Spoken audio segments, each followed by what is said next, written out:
So we kind of cleaned up the shade garden and put up these little, it's actually old bed rails. But I thought it made like a really cute, I just gotta get it out, like kind of gate in here, and it's stuck behind that rock so nobody else can really get in. But Scott and I can, so hopefully it'll keep the dog out, because there's some things in here that are poisonous. We don't want him getting in there to eat anything. So let's see, that elderberry looks sad, but it's still alive. This cardinal flower is looking good. My purple water lily, isn't that beautiful? Okay, look, can you see all those babies? I'll probably rain them all off, but those are baby guppies. There's baby guppies all up in here, and I'm okay with it. And apparently there's like some of my pink ram's horn snails also got in here, which is fine. Oh yeah, look, there's a snail. Let's see if I can zoom in a little. There's a snail, there's a snail, there's a snail over there. Cool. So I mean, I'm not sad about it. So oh look, there's a grown-up. Maybe if you can see it there. So that's why I put these guppies in here, because they actually look really pretty from above. So anyway, I'm not sad to see them. This is a pretty big pond, so I'm not sure if honestly these guppies will live through the winter, but I know the goldfish do. We'll just have to see. Like, I don't know, we'll just have to find out. I do know that with all these guppies in here, all the algae problems I was having are like 100% gone. There is not a lick of algae in here. There's duckweed. Okay, there's one lick of algae right there. Hey buddy, hi Charlie, hi sweet baby. So yeah, no, don't leak out of there, Bubba. Okay, so yeah, I'm pretty happy with the way this looks, and I love to see my purple water lily actually blossoming, because honestly it's hard to find a purple one, so anytime it puts out a flower it feels like a treat. Okay, these are the somewhat spiny yam. I can't think of the name for yam right now, but it's Pentaphylla, I know that. Dioscora Pentaphylla. So honestly, it's just hanging on for dear life, because I forget to come out and water this one. I'll be real with you guys. All right, so I've cleaned up a bit over here. This is just an ugly path. Deal with the fact that it's ugly. I'm okay with it. I still can't get, it's got to be like a cutter wasp or something, because there's no like frass, there's no caterpillars. I don't know what keeps eating this. I had to cut back the cone because it was like all the way over here. I love you, buddy. You've been running hard. You got drool on your face. So that should put up some new growth, some shorter growth. I also had to cut back this Jerusalem artichoke, Bear Creek Jerusalem artichoke. And then that, I don't remember what that's called. Let's go look. But I love these flowers, and it's putting up like new ones down here. Oh, there's a tag. Hold on. Sunshine, Daydream, Perennial Sunflower, Helianthus multiflora. So that's what that's called. But anyway, look how pretty it is. And I won't plant anything big in front of it like this next year, so that I can actually enjoy these beautiful flowers some more.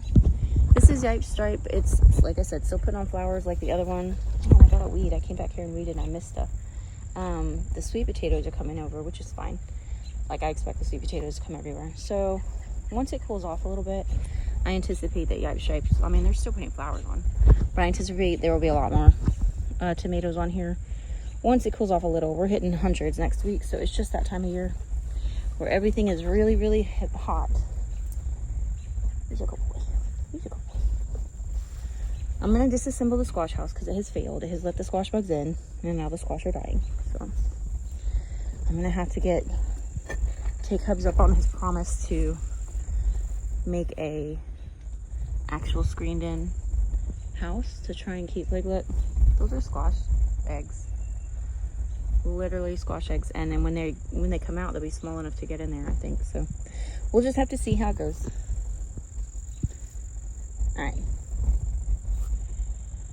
I haven't got any more eggplants off of this, and I don't know what else to do. I'm watering it, religiously watering it, but it's just a struggle bus. I think it's just too hot. Because, you know, the pollen is not viable when things are too hot. That looks like a friggin' critter has gotten in my bed. No. It'll eat all of my sweet potato tubers. That's not cool. Oh well. That's how things be sometimes. Alright, tomatillos look sad. Like, I'm probably just going to cut them down and put carrot seeds or something in here. I'm just so vastly disappointed with the failure of my tomatillos. So many flowers, so many little lanterns, but always a bug gets to them. Same with you guys. Like, I'm really disappointed in y'all. But we'll see. Sweet potatoes. Now listen, if you let your sweet potatoes run like this, you're not going to get the most massive sweet potato harvest ever, okay? Because it's putting down roots wherever it finds a place, and it just doesn't concentrate on making big tubers right where you planted them. But it's such a big area, and it's such a long time that I leave it here that I'm just kind of hoping we'll get decent tubers. That's all I'm hoping for. Alright, I cleaned this bed out finally. I probably didn't show you guys that last time. This one's struggle busting as far as the blueberry. Look, a tag came out.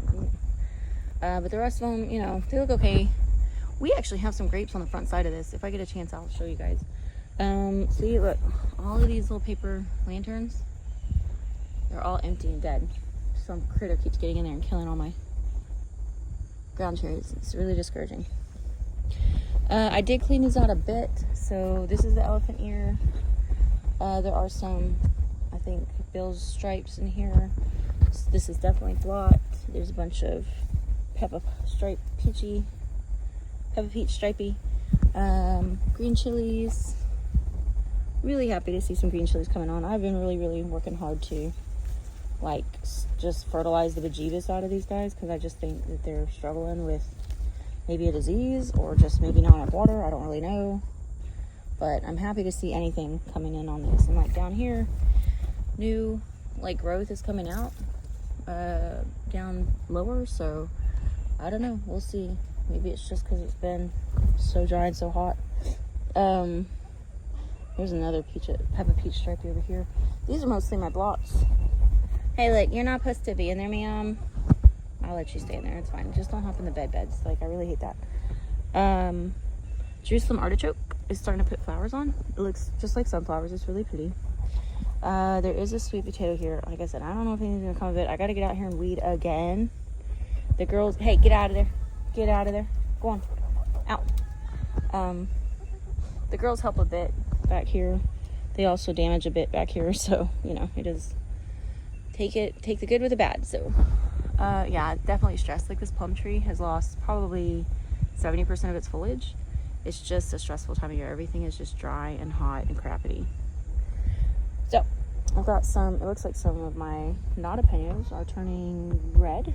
So I have to go and harvest those.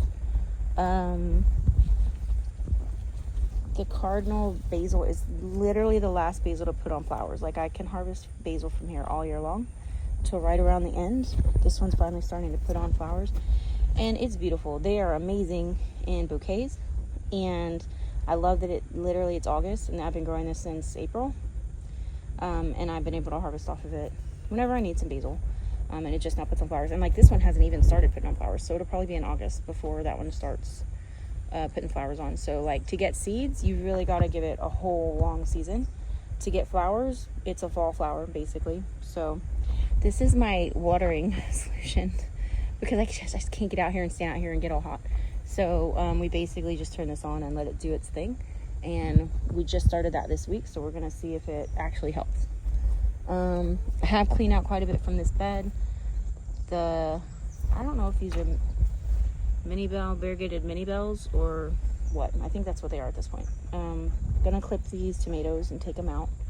There's a couple peppers I'll just let stay for a bit, but I'm gonna clean most of this out. I'm waiting for these carrot seeds to finish ripening and drying out, because I'm hoping to just spread them out in here and have carrots. So I cleaned out all of these tomatoes. I left 1, 2, 3 peppers, 4, 5 peppers. That's those two are cardinal basil, so they'll just grow up through the fall. The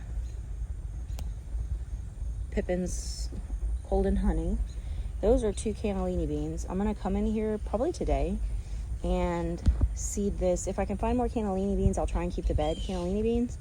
Otherwise, it's just gonna be bush beans, just green bush beans. And that about it. Hubs has still not gotten over here to pull off all of that. It's not really morning glory, it's bindweed. It is a morning glory, but anyway, it's a pain in the ass is what it is. So anyway, snapdragons have not died back here because they get significantly more shade than the front. And I'm trying to keep this really well watered. And we'll just see. Like, I see some flowers still hanging on, and in the fall we'll get more snapdragons coming up, and the daisies will come up again. So there's, and that aster right back there, that's a huge purple aster, and I put it there for the bees, so they always have something to snack on. Like, there's not 5 billion things they go find anyway, but you know what I mean. All right, guys, I think that's it. Say bye, Charlie.